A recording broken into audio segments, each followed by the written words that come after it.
Hi, I'm Freak Boy, and welcome to Freak Boy Runs. Well, believe it or not, I'm still recovering from Boston. I would say my body for the most part is recovered, but the left chain, I'm still struggling, particularly the left glute and hamstring. Despite several trips to the physio for dry needling, he gave me a bunch of exercises and it doesn't seem to be helping, at least not the glute. The hamstring might be getting a bit better, but the glute I'm still having troubles with. So working on that. Luckily it's still a couple more weeks until I have to start my training cycle for Chicago. So I'll just keep working on it and hope for the best. So since I don't have any workouts to document, I thought I would share a story with you guys. And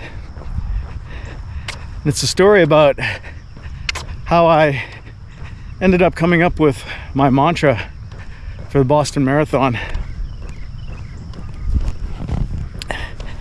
And a mantra, for those of you that don't know, is just a short little phrase that you can repeat to yourself to help you get through the rough patches.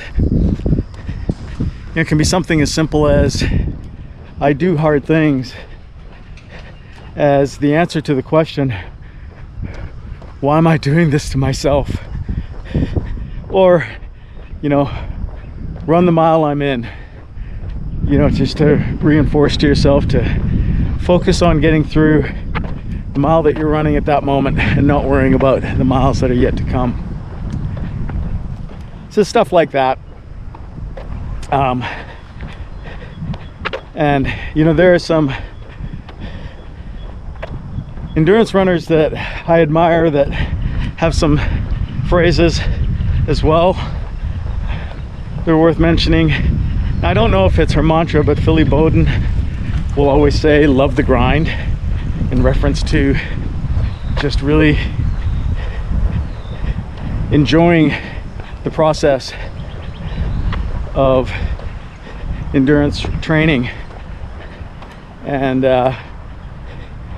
Courtney Dauwalter, maybe the greatest ultra runner of all time, she'll often talk, it's not so much a saying, but she'll talk about the pain cave, and she describes how whenever she gets really into the depths of the pain cave, she really embraces it, and she looks around the cave, she says, and she admires the cave and the work that she's done building that cave. And I can't remember specifically, but I think she talks about working on it and making it better, and I don't know, decorating it or something like that. I'm not sure, I may be making that up, but anyways, endurance runners like to do little things like this and not really play tricks on yourself, but just come up with ways to get through these rough times. So I digress a bit there, but for Boston, I really didn't have the intention originally of devising a mantra for that race. I hadn't really thought about it, but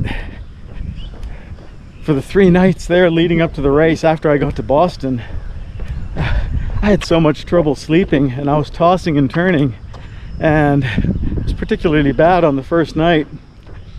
And one thought just kept recurring through my head as that was happening. That first night I was thinking about addiction and my addiction to running. And I've made no secret about it,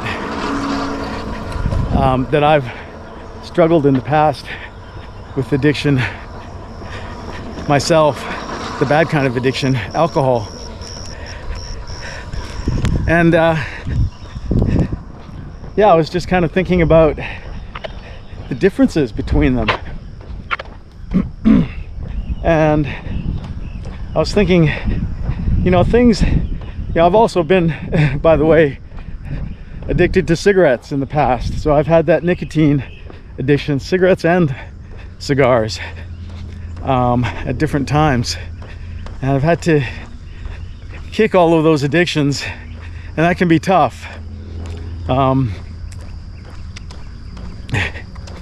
Yeah, and so I was thinking about what are the differences between these addictions and what makes some of them bad and other addictions are good, like running. So I was pondering about that, and it occurred to me that, you know, the substance addictions like alcohol or nicotine, drugs, even sugar for that matter, these are things that give you kind of a very immediate reward. And that's definitely different than running, in which the reward is hardly immediate. But with substances, you know, pretty much almost immediately after you eat or drink or smoke or whatever it is, you get that euphoria. It's very quick. Hello. Hi.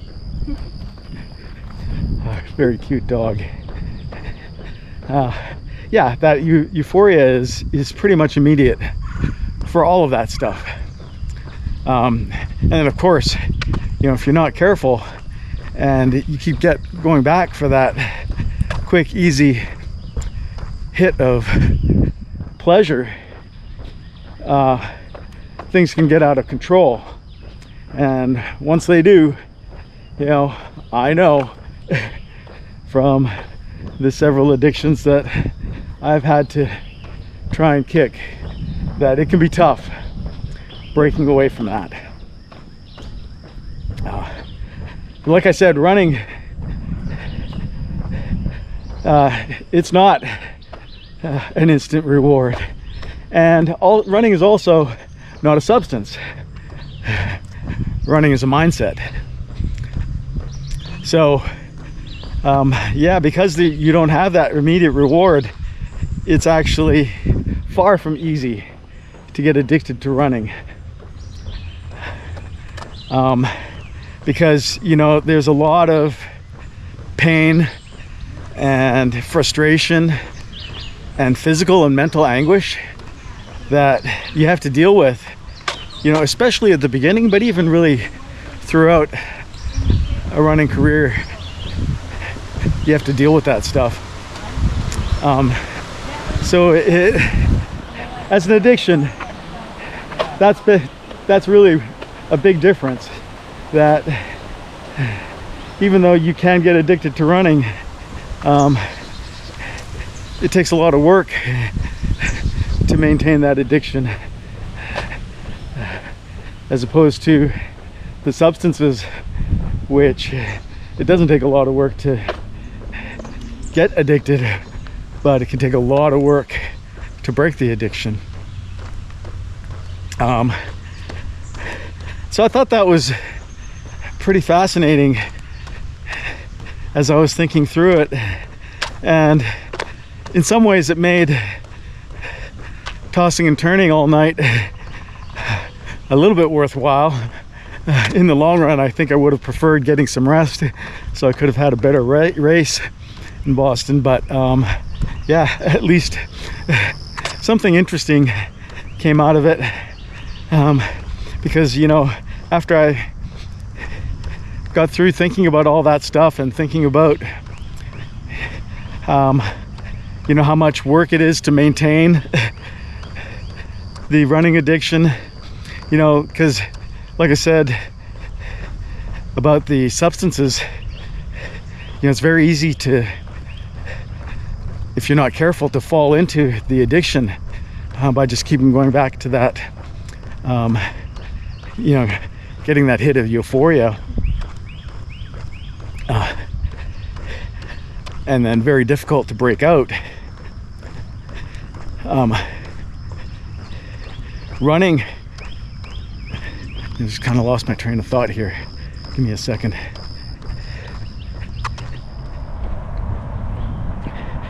Yeah, I remember what I was trying to get at there.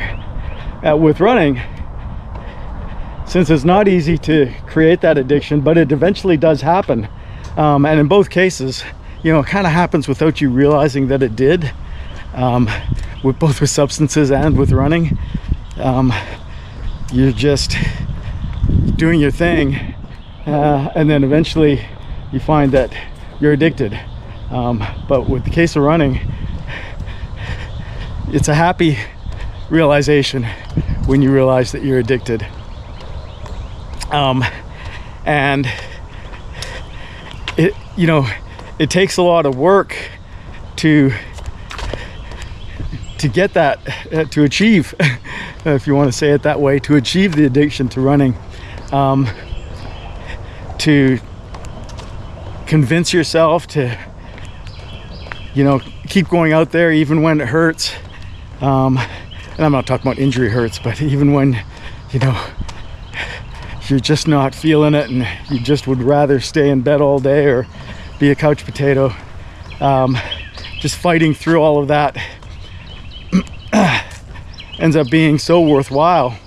But then you have to work to maintain the addiction, you know, and there's another difference. So with substances, you know, maintaining that addiction is not really a problem. But with running, you really have to work to maintain it. You have to keep, hi there, keep putting yourself out there. And with substances, the work that's required is to break the addiction. So, you know, I was kind of seeing all these comparisons, and in some ways almost running is like the photo negative addiction of a substance addiction. Yeah, won't go too much into that analogy. If you get it, you get it. But yeah, I guess I'm aging myself a little bit there too. The youngsters might not even know what a photo negative is. Anyways, after all that tossing and turning and thinking about through all those things, and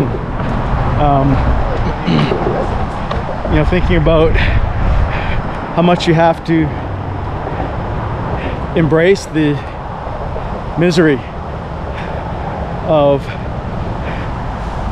running in order to get addicted, and then I kind of realized, hey, embrace the misery, because that's going to happen in the race too.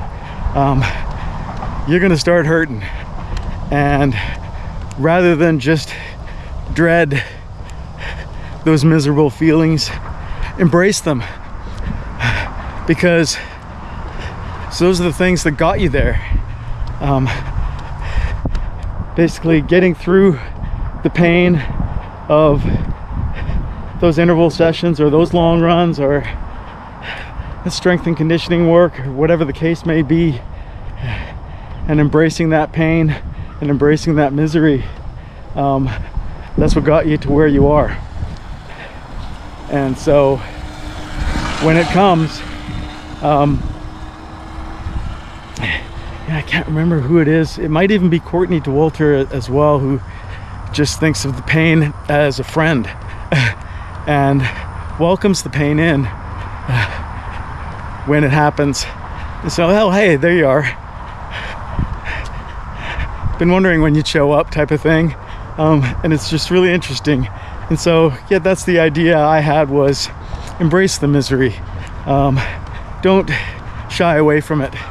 It's part of it, and it's part of what got me to where I am today, and it's going to continue to get me to the goals that I want to achieve. And so that was it. That was my new mantra: embrace the misery. And I used it in Boston, and I needed it because it did get pretty tough, especially on the Newton Hills, which was 5 miles of just constant misery. I don't know, that was like 45 minutes worth of just non-stop pain going up those hills, ending at Heartbreak Hill. So I really did need to embrace the misery to get myself through that section. So that was the story I wanted to share, was the story of my Boston mantra: embrace the misery. So hopefully some of you will get something out of that. Feel free to use it if you think it'll resonate with you in your training and your racing. And yeah, I'll wrap it up for this week. But as always, if you enjoyed the content, please like below, and if you haven't done it already, please subscribe as well. And if you feel the urge, go ahead and comment, send me a note, share with your friends if you know anybody that would like this kind of stuff. And until next time on Freak Boy Runs, Freak Boy out.